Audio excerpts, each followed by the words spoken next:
A Triple Crown, in the context of competitive Smash Ultimate, is an achievement for winning a major tournament in all three of the major regions of Smash Ultimate: Japan, Europe, and North America. And up until this weekend, there were only 3 players to have achieved this feat: T, Zachary, and Gluttony. And as you may notice, that's 2 Japanese competitors and 1 European one. No North American competitors have achieved the Triple Crown, but that doesn't mean they're not close. There are around 10 or so competitors who almost have a Triple Crown. Most of them are Japanese and are just missing a European major. These Japanese competitors are Shuton, Kameme, Proto-Banham, Akola, Mia, Hurt, and Doramigi. Now, putting aside Kameme and Proto-Banham, these competitors could easily win a European major, and it's mostly just a question of traveling to Europe at some point and getting the right tournament, so to speak. That just leaves 3 North American competitors who are on the verge of a Triple Crown. The first is a new name to this list, Anin, who recently won a Japanese Super Major, meaning that they only have to win a European major to obtain a Triple Crown, certainly possible with the right bracket. There's also MK Leo, the only competitor here who isn't missing a European major, but rather a Japanese one. And lastly, we've got Spargo. Spargo has long since had rough luck at European majors, despite traveling to several. And as the current rank number 1 with a new fire under his belly, it seems obvious, at least to me, that Spargo is next up for a Triple Crown. All he needs is the right tournament, the right chance, the right bracket, the right character. Even if that character was one we never would have expected. 95 Kings of Fields number 5 went down this past weekend, one of 3 majors going down at the time, representing all of the major regions of Smash. And I've already covered the other 2 tournaments on this channel already: Sumobato SP58 in a montage-based recap, and Momocon 2025 in an analytical, detailed recap. But today I wanted to do something different. I wanted to specifically follow one competitor at this tournament: Spargo. I wanted to detail his journey piece by piece, going over the storylines for him coming into this tournament, and then detailing his bracket piece by piece until we reach the end of Spargo's journey. Without any further ado, let's begin. Spargo was entering into 95 Kings of Fields number 5 as the number 1 seed, as he's often been doing lately. But at those tournaments, Spargo has been underperforming. Coming off of LMBM 2025, probably the best weekend of Spargo's life, it feels as though Spargo's been in an underperforming slump. But these underperformances were not built equally. There are some tournaments where Spargo maintained a dominant performance, like at Worst of the West 1 and 4, the Hunger Games, and even Battle of BC 7, where even though he didn't win, Spargo did outperform his seeding with a 2nd place finish. Then there are the middle-of-the-road performances where Spargo fell short of his seeding, but no one could say it wasn't still a good tournament, most often because he still ended up making top 8. These include Gamescom, Cav Clash, Level Up Expo, and Kulan, as well as its pre-local. And then there are the performances that were truthfully rough. The 17th place at Genesis X2, the 9th place at Best of the West 3, and the 33rd placement at Kagaribi 13. And that last bit is important. You see, Spargo's recent Japan trip was important in several ways. The first one being that it effectively knocked him out of the running for number 1 this season. As the only Super Premier Tier tournament and the largest Smash event in Ultimate's history, a massive underperformance here, along with the others we covered earlier, all but assured that it's basically impossible for Spargo to reclaim his spot of number 1. But this actually may have come back to help Spargo in a weird roundabout way. Because you see, there's no pressure anymore. I think he knows his chances as well as we do, and the knowledge that in all likelihood he won't get number 1 again has loosened him up a bit. There's not as much pressure, which, for example, might persuade him to try out other characters, since he knows this season is chalked already. The other big thing happened at Kulan 16. You see, Light has had Spargo's number for quite some time, and Spargo knew that if he just played a normal set here, Light would win easily, so he didn't play a normal set. He went Piranha Plant, a character that he's had in his pocket for quite some time, but has been just that, a pocket. He usually only brings it out to immensely style on somebody in an online tournament or in Squad Strike, where it had been known to be a consistent threat. But here, Spargo pulled it out in a major top 8. And not only did he beat Light, he whooped his ass, 3-stocking him in the final game of the set. This gave Spargo confidence that his plant was not just a pocket, it was a truly viable counterpick character. And as Spargo would talk about on Twitter, he was actually having more fun playing Plant than he was playing Cloud, as he felt that Plant was a more well-rounded character, with a better grab, a faster fair, a better jab, a better recovery, and a much more fun game plan. Is all that true? I'm not really gonna get in the middle of that argument, that's for the comment section to do, but all I'll say is that even Spargo just believing this to be true was huge for his confidence. And so, with this special mixture of circumstances, we go to 95 Kings of Fields number 5, Spargo's first major tournament since leaving Japan, and the venue that he decided he'd test out his plant on a major scale, or at the very least, a major run with as little cloud as possible. We're now going to go over every single set that Spargo played at 95 Kings of Fields number 5, seeing how his character pool evolved over the course of the tournament and seeing how well he did. Spargo's first set of the tournament wasn't recorded. I know, we're starting off poorly, but allow me to give some silver linings. First of all, this is the only set of Spargo's entire tournament run that wasn't recorded in some way. And secondly, this set was supposed to be streamed. It was actually on a stream setup, but apparently they just hadn't turned the stream on yet, so it wasn't actually recorded. The benefit of having it up on the main stage, though, is that we can see the characters that each player was using. Spargo's first set against I2B, a Palutena main, saw him go Aegis, not Plant. That wasn't on the thumbnail of this video. Well, here's the thing. Palutena was actually one of those matchups that apparently Spargo finds to be pretty infuriating, with Plant and even Cloud too. And Aegis is considered to be one of, if not the definitive worst matchup for Palutena, so it just makes sense in this position. Spargo's next set was versus a Lucina main named Jico, which would be captured via hand cam. This set, Spargo went all Piranha Plant, fully showcasing his mastery over Plant's bread and butter combos in game 1, like up air strings into Patui into back air, but ultimately taking the game with his superior ledge trapping, taking stock 2 with a parry down smash, and stock 3 with an F tilt reading the getup option. Game 2 saw Spargo take advantage of an extremely cool plant tech, using the stage itself to angle a Patui and perfectly edgeguard Jico to take the second stock, and immediately following that up with yet another amazing combo, eventually finding the second game win with another read on a neutral getup. Game 3 saw Spargo find landing nair into down smash, much like Pikachu, before Jico had an unfortunate SD to position Spargo up 3 stocks to 1, carrying that lead to a 3-stock victory with up throw, one of the best kill throws on a lower tier character. With this, Spargo defeated Jico's Lucina with solo Piranha Plant, moving on in bracket and only needing to win one more set to make it out of pools on winner's side. That set would be played against Luigi main Honk, and yet again, Spargo would go solo Plant in this set. In game 1, Spargo first exploited Luigi's vulnerable recovery to find an early stock off of Honk, but Honk would quickly answer back, not just with a stock, but with a taunt to boot.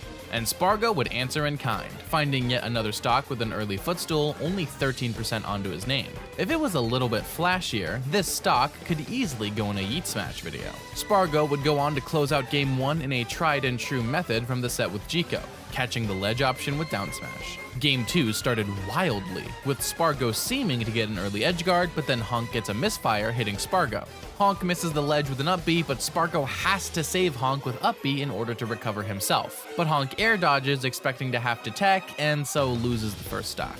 And ultimately, Spargo carries this lead to a Game 2 win, catching a green missile with F smash for the victory. Game 3 was different in the sense that Honk took the early lead instead of Spargo, finding a simple confirm into yet another taunt. But the immediate Patui edgeguard from Spargo evened up the game.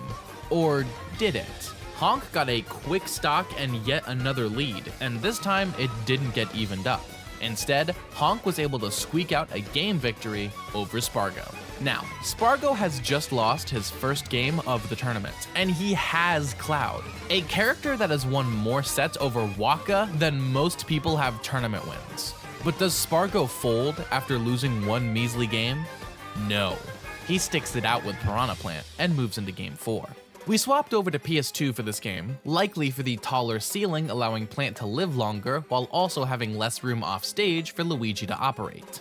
And even though Honk is the one to find the first stock with a simple up tilt up B, Spargo was able to start the last stock on completely even standing. Eventually, Spargo finds a great juggle and uses Batui to take the last stock, defeating Honk's Luigi in a 3-1 victory and moving into winner's side top 64. At this point, Spargo had yet another set to be played off-stream, meaning that it had to be captured by a hand cam. This set was against Nero's, one of the best Pikachu players in Europe. And once again, Spargo would go Piranha Plant. Now, unfortunately, most of Game 1 is missing because the operator of this handcam stream, whose credits are down in the corner by the way, only started watching it on Nero's last stock. But Nero's makes this last stock count, not only taking Spargo's second stock with 70%, but then proceeding to make an incredible comeback in those final moments, edgeguarding Spargo's Plant expertly to squeeze out Game 1. The two run it back to Town and City for Game 2, and if Spargo's lead in Game 1 had been dominant, Game 2 was even more so, going up 3 stocks to 1 by finding 2 kills at ledge with back air, taking that insurmountable lead to a Game 2 victory. Game 3 was as even as could be, but it was Nero's who finds a good spike on Spargo's second stock, and then Nero's slows the game down, building a % lead to eventually win Game 3. And now, Spargo could switch, and no one would blame him. Before, he had just lost one measly game, but now he's on potentially the last game of his winner's stock life. And his Cloud had just dominated Shiny Mark at Level Up Expo, who's seen as the best Pikachu. But just like with Honk, Spargo doesn't fold, he runs it back. And that decision seems to pay off, using Batui to force Nero's to roll on ledge, only to respond with a down smash to take the first stock. Though the game ends up dead even by the time we get to the last stock. As the percents get higher and higher, the worries of an upset gets louder and louder, until Spargo finds a critical up air near the top of the stage and wins Game 4, bringing us to a final and decisive Game 5. Game 5 marks the first stage switch in the entire set, bringing us to Hollow Bastion, and the second stocks bringing us to a dead even game. But Spargo manages to catch Nero's landing with a down smash, taking a strong lead, though an excellent edgeguard sequence by Nero's brings us to final stocks on both sides. But Nero's isn't able to find % like Spargo can, with Spargo racking up an insane lead and eventually taking the Game 5 with up throw, defeating Nero's Pikachu in 5 close games. If there's anything that has stood out to me so far about Spargo's Piranha Plant, it's his use of down smash. I rarely see any other plants use this move as much as Spargo has, but he's been using it as both a ledge trapping option and to catch landings, which has brought him great success. I also appreciate his use of up air as a kill move, something that other plants don't seem to do very much, though we'll see more of that specifically later on. Unfortunately for us, the next 3 sets Spargo would play would not feature Piranha Plant. I'm not going to cover these sets as in-depth, since this video is about the Splant specifically, but I'll still mention them and go over anything interesting. Firstly, Spargo would go up against Rarcure, the Moroccan Sora main, who was quite excited to fight Spargo's Cloud, since he's quite talented in the matchup. Spargo, however, knew this and did not want to play Cloud into Rarcure, as he would tell him after the set. Instead, Spargo would go Aegis and proceed to 3-0 Rarcure's Sora. Now, not going Cloud because the player is particularly skilled against him makes sense, but the choice to go Aegis over Plant is interesting. It could be a matchup thing, like it was with Palutena, or it could be that Spargo just wasn't confident using Plant against Rarcure specifically as a player for whatever reason. And either way, Spargo would move on in bracket. Now moving into winners quarterfinals, only needing 1 set to make top 8, Spargo would go up against Roflo's Palutena. And if Spargo was gonna use Aegis against his literal round 1's Palu, you better believe he was going to use it against the world's best Palu. And while Spargo would go on to win this set, Roflo would eventually take Game 2, showcasing his level of skill. Regardless, Spargo took the win 3-1 and moved into winner's side top 8.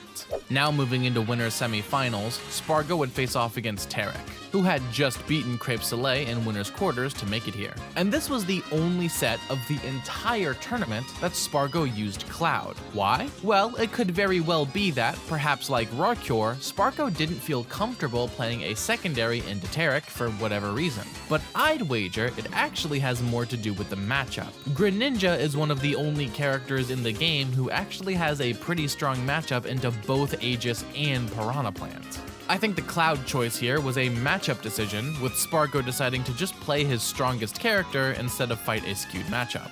Interestingly, just like the Roflo set, Tarek would end up taking a game from Spargo, but ultimately it mattered not, as Spargo would win the set against Tarek 3-1, moving into winners finals. And who exactly would Spargo be facing here? Well, be prepared to be surprised.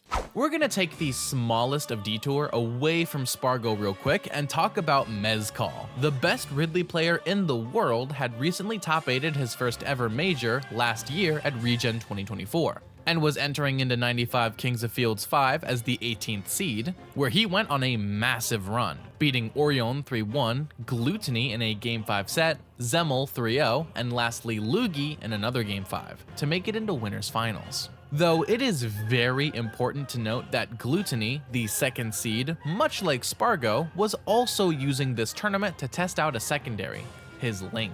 Though it's safe to say that Gluto's secondary run didn't go anywhere near as well as Spargo's did, with Gluttony placing 17th as the second seed, after being upset by Mezcal in a Game 5 and then dropping into losers and losing to M-Popo's Rosalina. Either way, Spargo's Piranha Plant was facing off against Mezcal's Ridley in winners finals.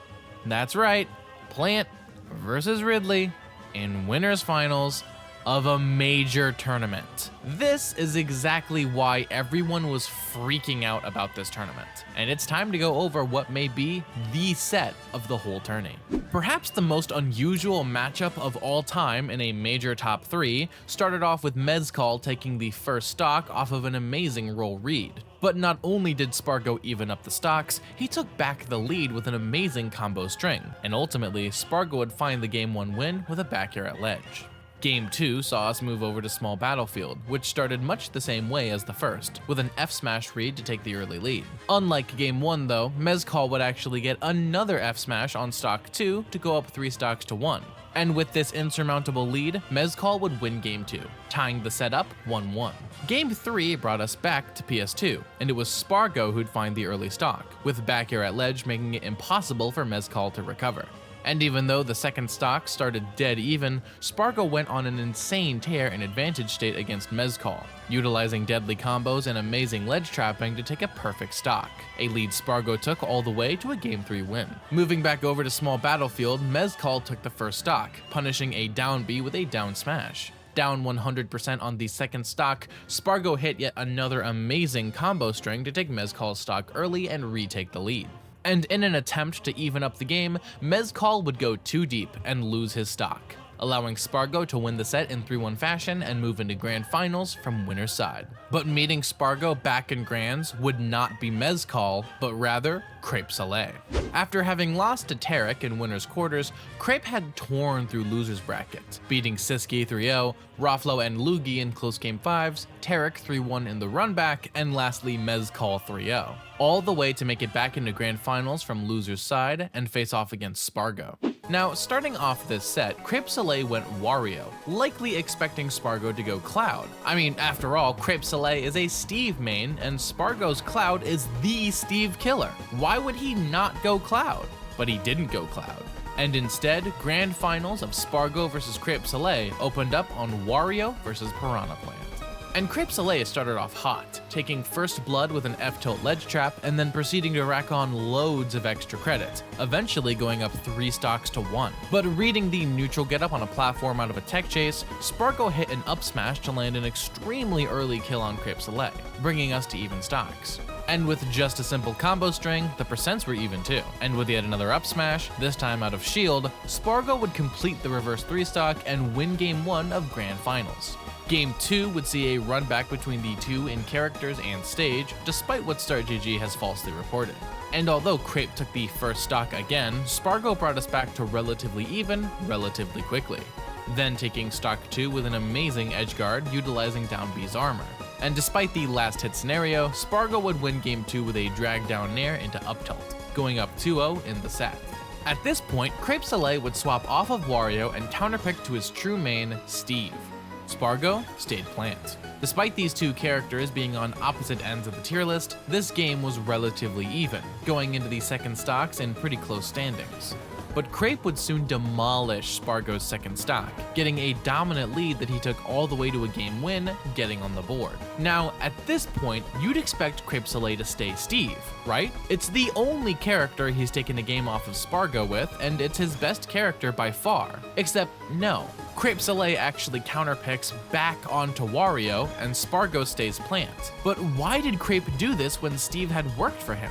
I think it's because Crepe realized that playing Steve was ultimately futile. Let's say, hypothetically, that Crepe wins Game 4 in a Steve Plant matchup again and brings us to Game 5. In that scenario, Crepe would have to declare his character before Spargo did, and if he stayed Steve, Spargo could easily counterpick to Cloud, at which point his victory in Game 5 was assured, meaning that even if Crepe went Steve in Game 4 and won, Spargo was all but guaranteed to win the tournament. Crepe swapped back to Wario in this Game 4 because he realized that winning Wario Plant was his only chance of forcing a bracket reset and then working from there. There's also a chance that, after winning a game with Steve, Crepe Soleil expected Spargo to immediately counterpick to Cloud, and thus being the one who had to swap characters first, Crepe preemptively went Wario to combat the Cloud. But as we learned time and time again from Honk and the Nero's set, the Splant does not back down. Or, maybe Crepe Soleil was just being a homie by not playing Steve into a low tier. Anything's possible, really. Whichever way you slice it, we headed into Game 4 with Plant versus Wario. This Game 4 started dead even. The two competitors headed into their second stocks on even standing. And even though those stocks went last hit, it was Spargo who sealed it out, before then proceeding to snowball this game massively, racking up massive percents onto Crepe. And even though Crepe would even up the stocks, Spargo caught him off of the Angel platform, winning Game 4, the set 3-1, and the entire tournament with Piranha Plant. Spargo finally obtained his triple crown, the first NA competitor to do so, the one we knew he could obtain for so long, and he did it with Plant.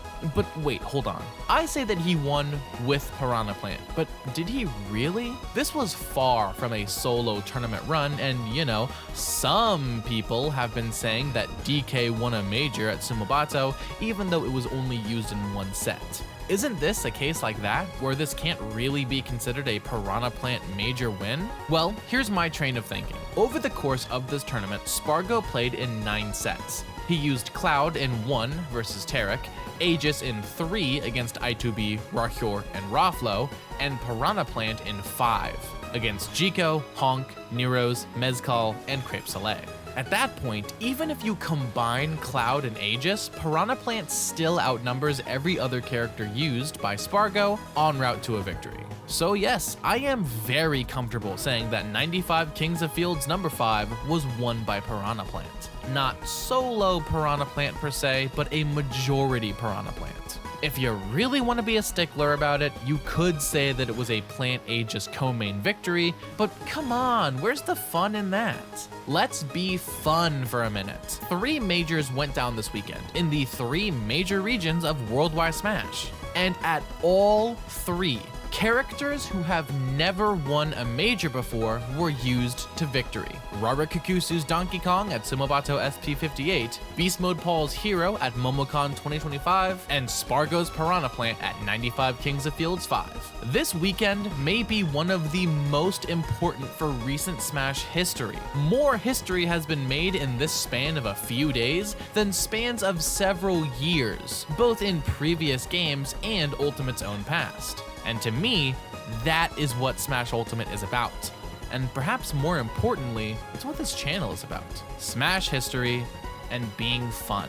But for now, that's going to be it for today's video. Before I go, I want to give a shout out to my tier 2 patron, Ben L, and an extra special thanks to my tier 3 supporters, Myriad, who says big deal, make it out of his slump, Avadoon, who says Mr. Rice is the go to Smash content, and Iltis, who says MKLeo always comes back. If you want to support me using any of these methods, links in the description down below. Don't miss my next upload, but until then, I've been Mr. Mice, and thank you all so very much for watching.